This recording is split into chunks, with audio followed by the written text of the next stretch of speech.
The river turned white 200 meters before the falls. Rael Tomas felt it in the hull first, a fine vibration that climbed through the raft's composite skin and into his palms where they gripped the stern pole. He had grown up reading rivers. His mother had taught him the language of water the way other parents taught their children to read letters, by repetition, by attention, by trust in what the body already knew. The vibration said, faster water ahead, turbulent floor, hidden rock close to the surface.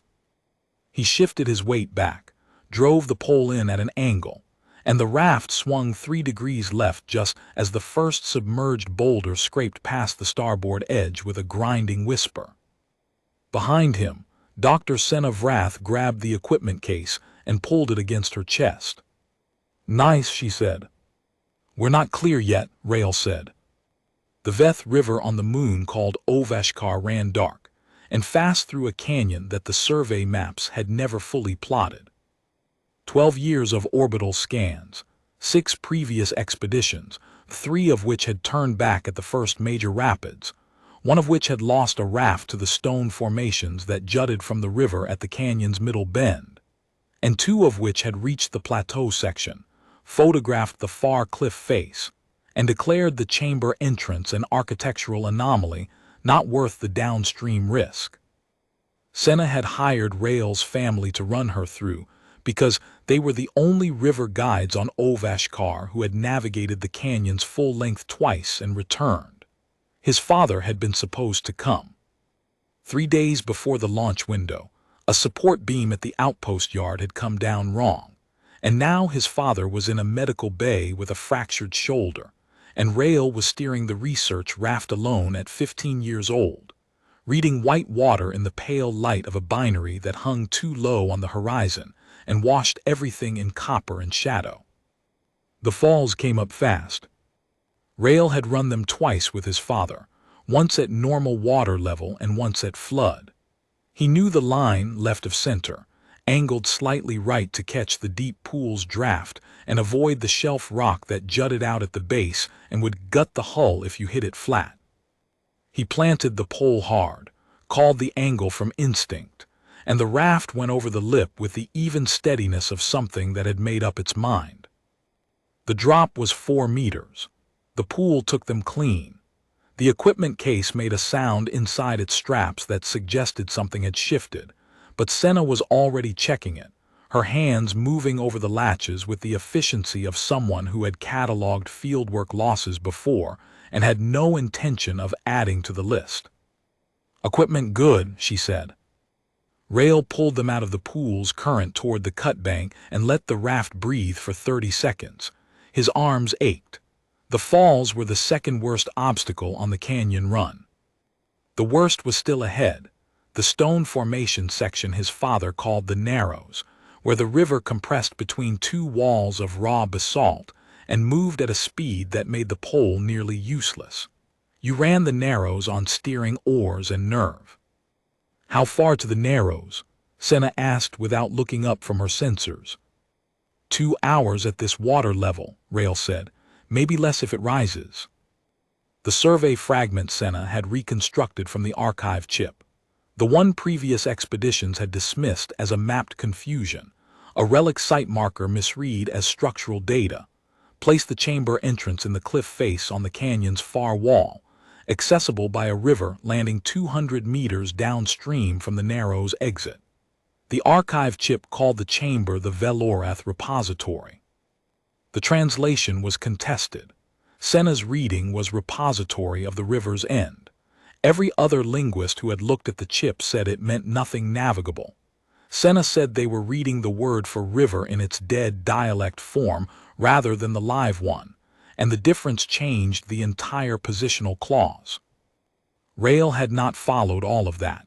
He understood the part where she said, "The relic is there, no one else has reached it, the river is the reason."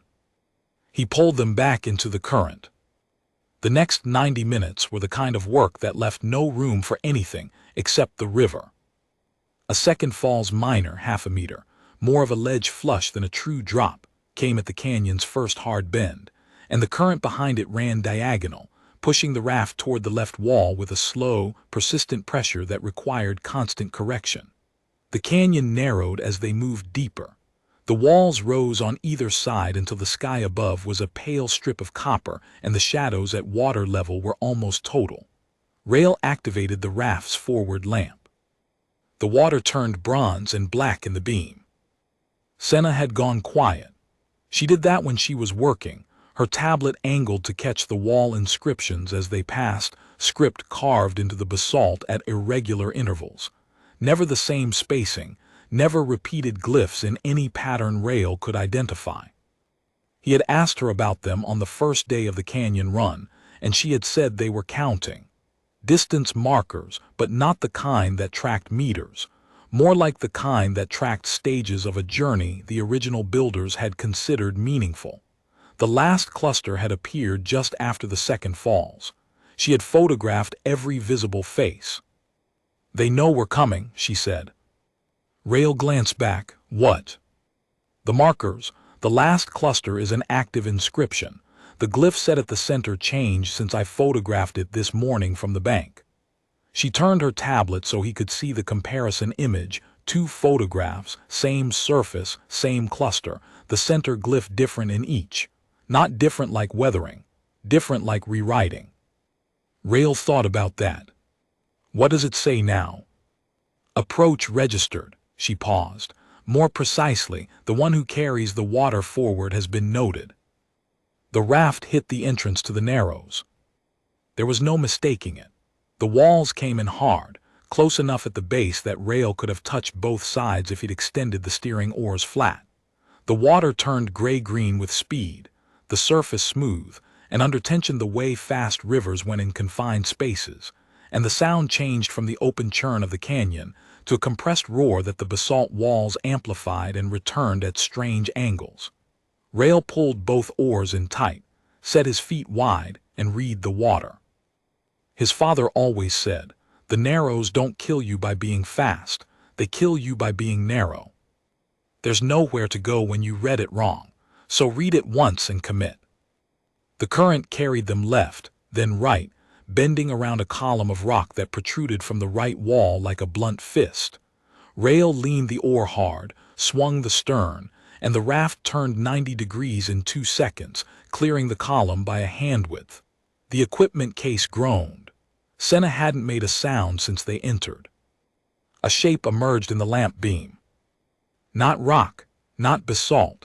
Something at the water level on the left wall, a protrusion that was too regular, too smooth, its lines too deliberate to be geological. A section of hull. Old hull, the same composite glass compound Rael's father had described once after the flood run, when the high water had cleared the barnacle accumulation from the left wall's lower face. At flood level it was fully submerged. At current level it was visible. A curved section maybe 6 meters long and 2 meters exposed above the waterline, dark gray, featureless except for a single inscription that ran the length of its center line. They were past it in 4 seconds. "Did you see that?" Senna said. The hull section. Rael was already past the column, reading the next curve. "My father told me about it. He thinks it's original builder material, possibly a vessel that ran this river before the canyon walls closed on it." "That inscription was active," Senna said. "It was lit." Rael leaned into the turn. The Narrows opened suddenly, not gradually, just snapped wide, the walls pulling back, the water spreading, the sound softening from roar to rush, and they were through.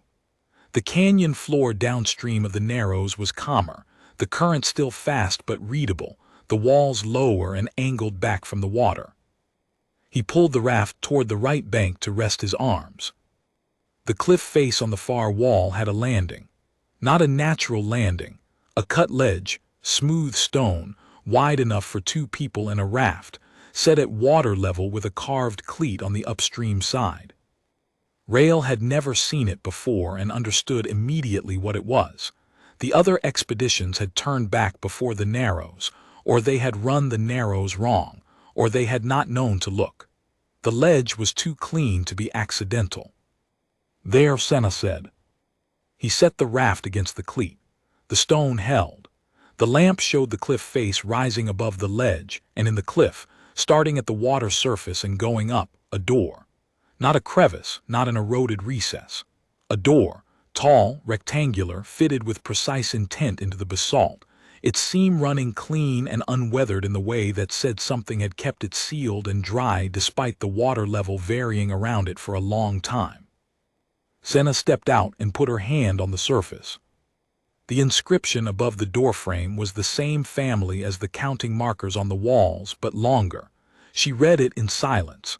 Her hand stayed flat on the door. "What does it say?" Rael asked.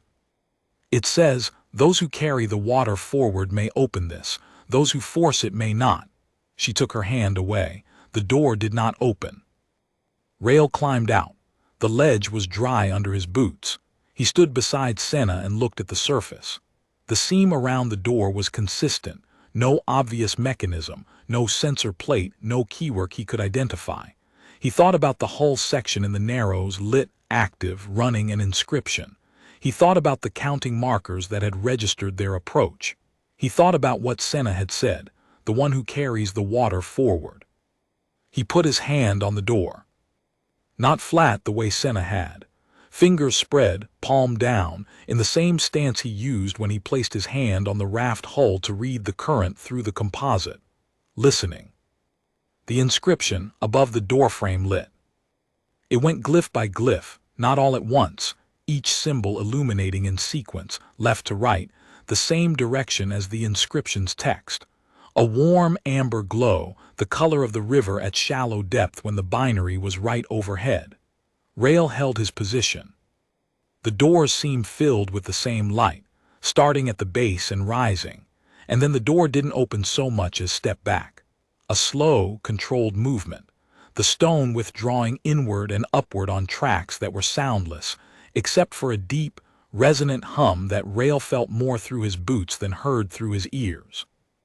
The chamber inside was not large. It held a console, stone and glass, the same composite family as the hull section in the Narrows, and above the console, set into the wall, a sealed case. The case was closed. On its front face, an inscription. Senna walked in, tablet raised.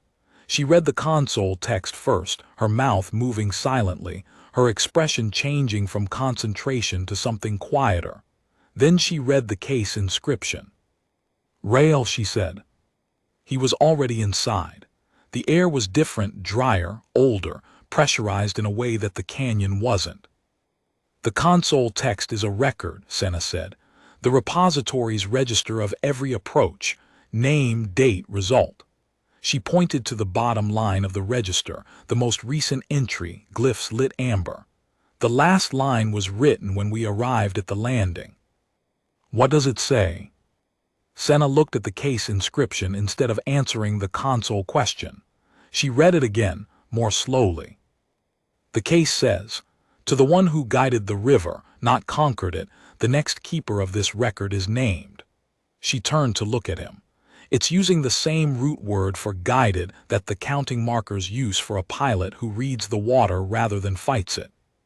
The title it assigns is Vel-Orath Repository." She paused. "In the live dialect, that translates to, 'the one who carries the water forward,' the same phrase from the door inscription." The sealed case's front face glowed amber. Rael looked at it for a long moment. The hum from the door's mechanism had settled into a low, patient resonance, not demanding, not ceremonial, just present. The way the Narrows sounded from the ledge when you had already run them and were standing still. He walked to the case. His hands, when he reached out, were steady. The latch gave without force. It released at contact, as if it had been waiting for the specific pressure of a hand that had just spent 2 hours navigating white water rather than discussing it. The case held a data core, compact, sealed in the same composite glass as the hull section outside. And on the core's surface, the single line of text that the inscription above had paraphrased, written in the precise archival dialect Senna could read but had to study, and in the live dialect that the door had spoken in. "Orath Repository, the river has a new keeper." Senna photographed everything. Her voice when she spoke had the particular steadiness of someone who had been proven right after a long argument with people who were not in this room.